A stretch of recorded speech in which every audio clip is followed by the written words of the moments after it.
Jay, what was it like to be outrushed by a freshman? It was good, you know.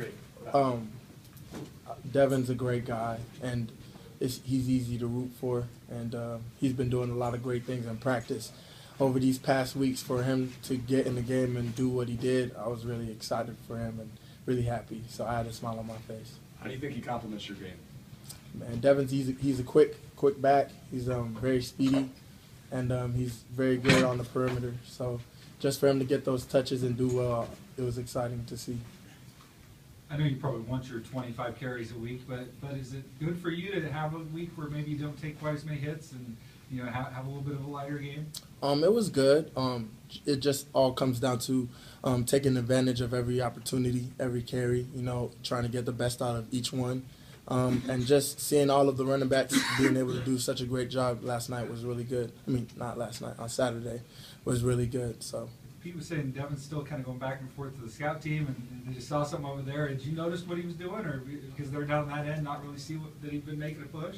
Or He gets some limited carries to go with just the first team reps, and when he does get those carries, he's been showing some glimpses of some stuff that he's been able to show in the game, and it was just leading up to the game. He just continually showed that he could take those reps, and when he did it, it wasn't a surprise to us.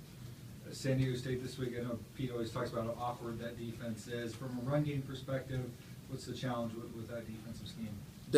They've got a lot of athletes on defense. They fly around the ball, and it's going to be a physical game. So we just know we're going to have to come with a physical run game and just make sure we're downhill and breaking tackles. They came in here a year ago and beat you guys on the blue. That in the back of your mind a little bit?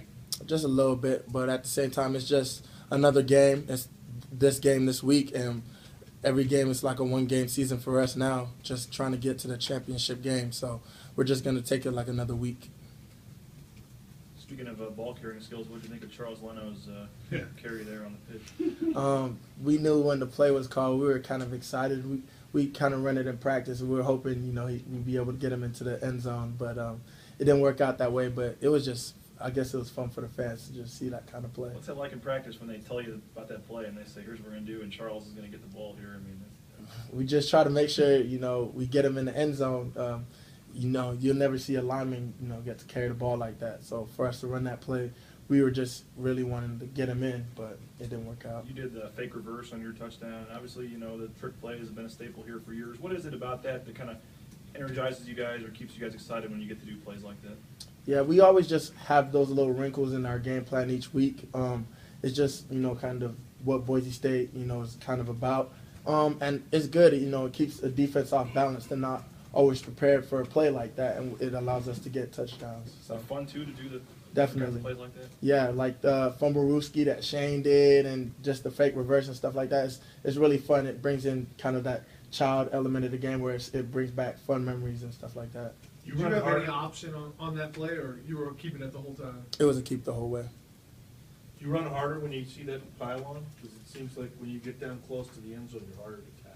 Yeah, it's tunnel vision. You always want to make sure you get in that end zone. Don't want to get stopped short. So definitely make an extra effort to get in, for sure. It's a pretty good ratio, 11 carries, 3 touchdowns. I like that. Yeah, it was good.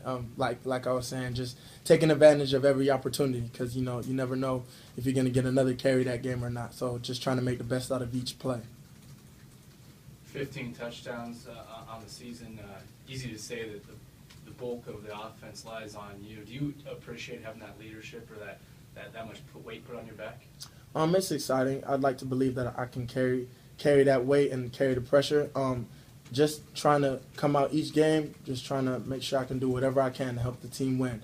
And it's been going good so far, and I know I still got a lot of good ways to go, but I'm just happy for what I've been able to do so far. We talked to you before the season. This was going to be your chance, your opportunity to kind of be the main guy and get the bulk of the carries. And do you feel like to this point you've done everything you wanted to do so far? I mean, you have to be pleased, like you said, with your season so far. Yeah, I'm pleased, but at the same time, I'm not satisfied. I'm always hungry and humble, and I'm just working each day, continually improving, and just trying to perfect my game and keep getting better each week.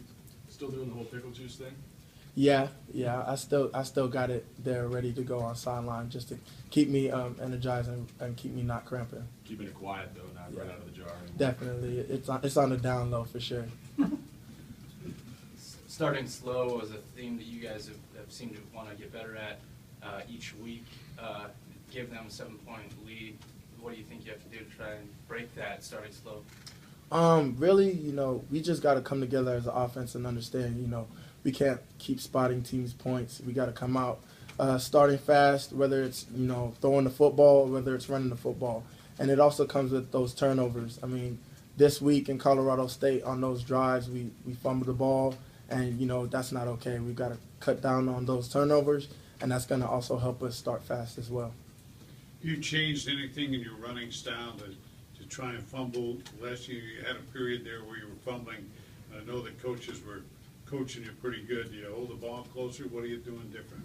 Really, I haven't changed my running style, but it was just a thing where it was second effort ball security. A lot of the times when I was breaking the first tackle and trying to break the second tackle, the ball was kind of coming away from my body. So we worked on it in practice, just making sure when I'm doing that second effort that I keep the ball tight and just keep two hands on it through the contact zone, and it's been going good so far. How much does that get in your head a little bit when you have a couple of those fumbles and you start really thinking about it a lot out there? How does that affect you? It's tough, but at the same time, I've got great teammates and great coaches that continually just make sure that I stay focused and just put it behind me and just understand that I've got to work through it, I've got to get past it, and just get better at it. Is it, are you to the point now that second effort ball security is second nature to you, or are you still kind of working on that every week to try to get that down? Or? Ball security is a thing, as a running back, you have to constantly work on because we just can't give the ball away. And I've been working on it constantly. It's starting to become second nature, just running through the contact zone, trying to make sure I have two hands on it. But I'm always constantly thinking about it and working on it in practice. Back to the slow starts a little bit, and it's become, it's repeated so many times now. I mean, you guys just kind of shake your head and like, how does this keep happening? It's tough. Just looking at last year, we weren't a team that started slow at all.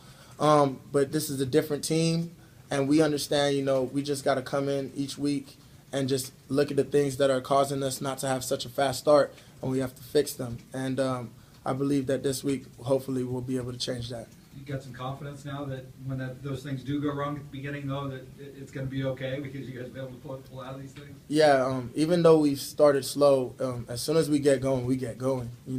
We start moving the ball and we start scoring. And that's been really good to see just because we've been able to get out of the little rut of just starting slow and we just start moving really fast. And that's been good to see. For you, what's it been about playing on the blue this year? I mean, you've had a lot of big games at home this season.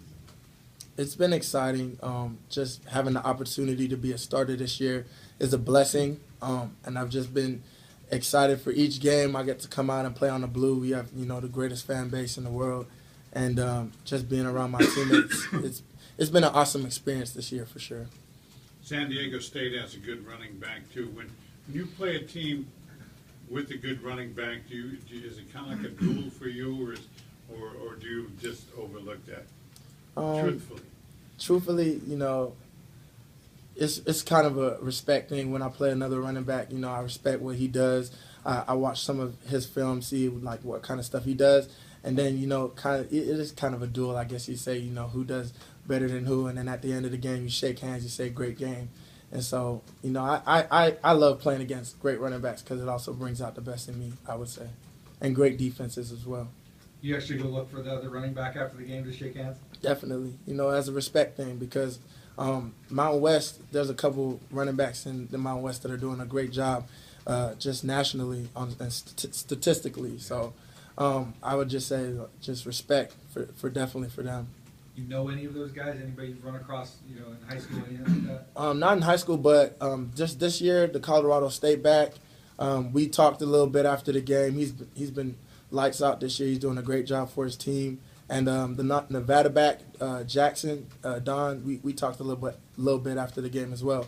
So just kind of a respect thing, just saying keep it up this year. I see you, respect. Personally, what's your journey been like since you came to Boise?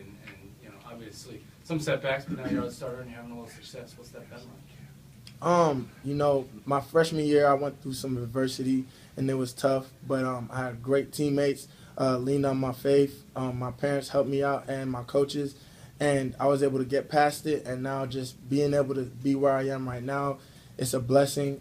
You know, I thank God every day that I am where I am, and I'm just continually just trying to take advantage of this opportunity. You look at what San Diego State does on defense. They put a lot of guys in the backfield or blitz or whatnot. What does that mean for you this week? And does that make it a little more difficult at all? Or Yeah, they do a lot of little tweaks and things here and there. For us as running backs, we just got to make sure we're downhill running the football and breaking tackles at the first level. Just that way we can get into the second level and make plays for our team. So really it's just going to be a physical game. We know this coming out on Saturday is going to be a very physical game. How does it change pass protection assignments? For us, we just have to go in and film. We have to know our assignments, know where we have to line up, know who we have to pick up, and then it just comes down to executing, you know, making sure that when we're in the game, we're calm, we know who we're picking up, and that we just make sure we protect our quarterback. obviously, I mean, with the record of this team, I mean, not a lot of teams come into the Blue and beat you guys. Does that linger at all, a little bit of a motivation this week, considering what happened last year? I would say so, you know, just because of the fact that, you know, you want to protect the blue. We have a tradition at Boise State of not losing on the blue. So anytime you lose on the blue, it kind of leaves a sour taste in your mouth for sure. So. That's good. Thanks, Jay. Thank you. Thank you.